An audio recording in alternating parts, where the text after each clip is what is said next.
Hey, what's up guys? Welcome back to another episode of Retro Pop Planet. And today we're doing another ghost story because we are now in the spooky season of October. The weather has finally changed and I really had fun doing these last year and I thought I would continue again this year. I am at the Manassas Historic Battlefield. This is probably arguably one of those most haunted places in America. I could probably cover this entire battlefield because there wasn't just one battle that was fought here. There was actually two battles fought here during the American Civil War in the 1860s. And this is one of those places that you always come to when you're younger and you're studying history. And I've always been fascinated with Civil War history, and I even studied a little bit of it in college. And we're not going to be focusing on all the ghost stories here because there are many. But I want to focus on one in particular, and that is of the old stone house.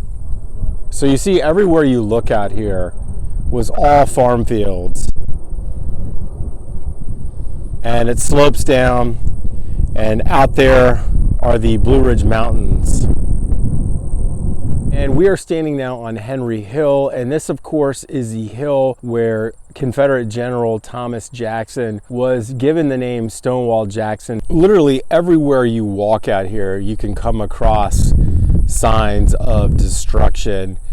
This is General Bernard Elliott B. of South Carolina, commander of the 3rd Brigade, Army of the Shenandoah, was killed here July 21st, 1861. Now, even if you're just a casual history fan, there are a number of different trails that you can run along through here, through the woods, down along the Bull Run Creek.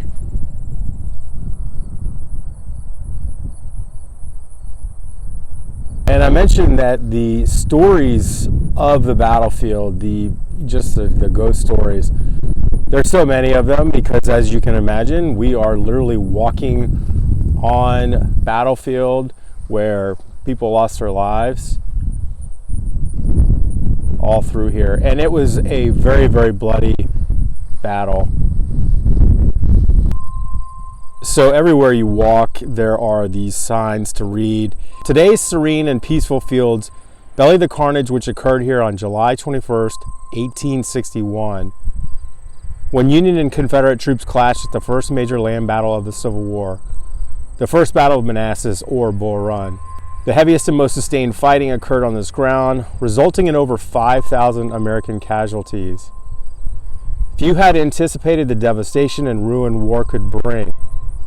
Inexperience on both sides had predicted a swift victory. Civilian spectators journeyed out to watch the battle from distant hills. The First Battle of Manassas challenged their naive expectations of war and exposed the sobering reality of the struggle ahead.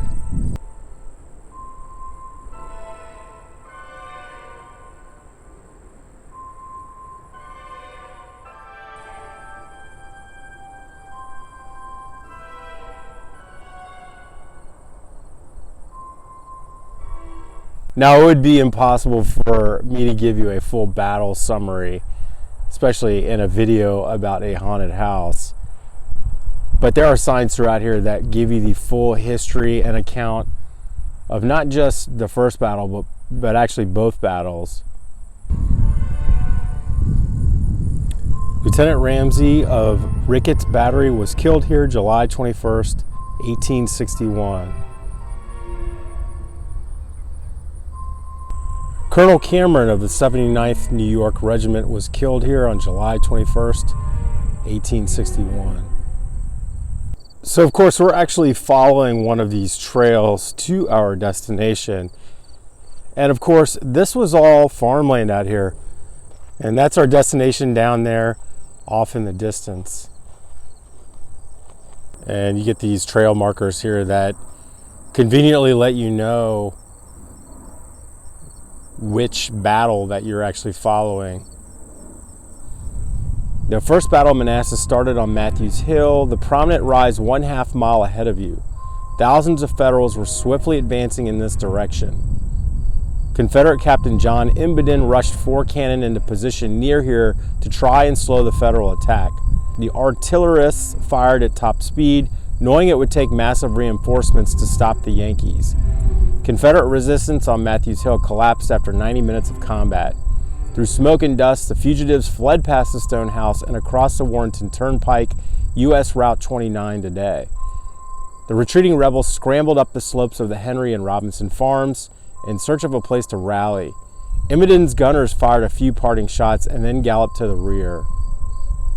So I've been out here at pretty much all different times of the year, and this might be the tallest I've ever actually seen the grass.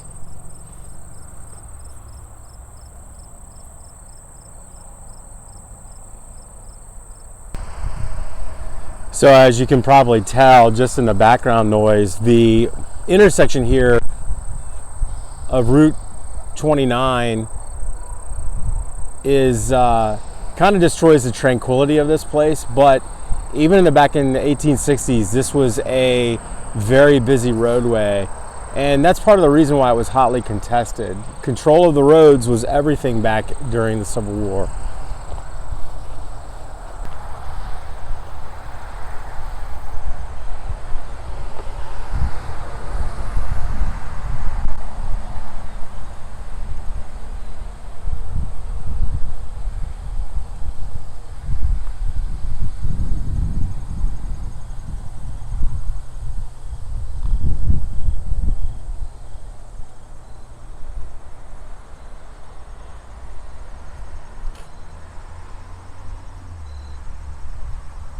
So now we have to cross 29 to get to the stone house.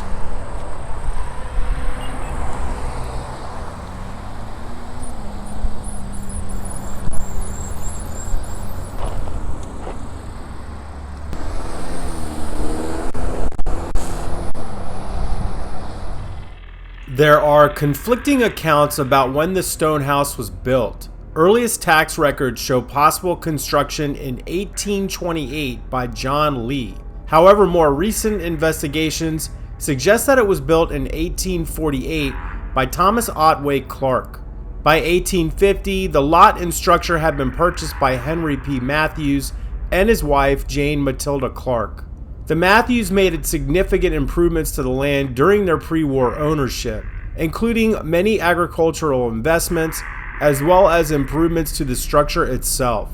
It was initially constructed as a tavern serving travelers on the Warrenton Turnpike, a popular roadway connecting Washington, D.C. to Richmond, Virginia. At the outbreak of the Civil War, the southern capital was moved from Montgomery, Alabama to Richmond, and the stone house was used as a supply depot for Confederate troops.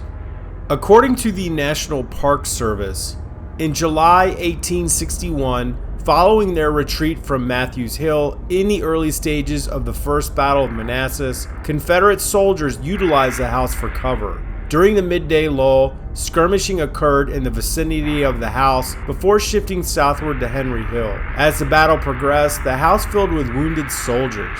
Following the Federal retreat from the battlefield, pursuing Confederate soldiers captured many Federal soldiers in the house. Following the battle, an assistant surgeon was permitted to treat the wounded. The house operated as a field hospital for several days until the patients and prisoners could be brought off. During the Second Battle of Manassas, Federal Commander John Pope established his headquarters on nearby Buck Hill, just north of the house. The house was again used as a place to care for wounded soldiers. On the third day of the battle, August 30th, 1862, the stone house came under heavy fire from Confederate artillery positioned near Groveton. In addition to the damage caused by the battle, the soldiers themselves left a unique mark on the house. 2 wounded soldiers of the 5th New York Infantry carved their names into the wood floor of an upstairs bedroom. The initials of Eugene P. Greer appear on the wide planked floor. Charles E. Brem carved his last name and began to inscribe the date, August 30th, on the baseboard adjacent to Greer's initials. Brem survived the war, but succumbed to his wounds a month later. Today, park rangers have reported eerie activity in the basement, where footsteps have been heard overhead, but when investigated, the upstairs is empty and the doors remain securely locked. One incident in July of 1994, a solo visitor entered the house on a hot day and was startled to pass a sudden cold spot. As he exited, he was shoved from behind, fell to the ground, and injured his knee. From inside the house, he heard laughter, but when he turned around, the house was silent and empty. One story involves a Union doctor who is said to have been forced to reluctantly leave his patients behind during one of the battles.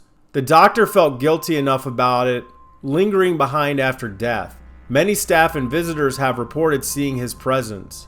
The doctor ghost dresses in period-appropriate battle-scarred clothing and still maintains a sense of duty. The phenomenon known as orbs have also been seen in the vicinity of the house and the nearby hills where the battles took place.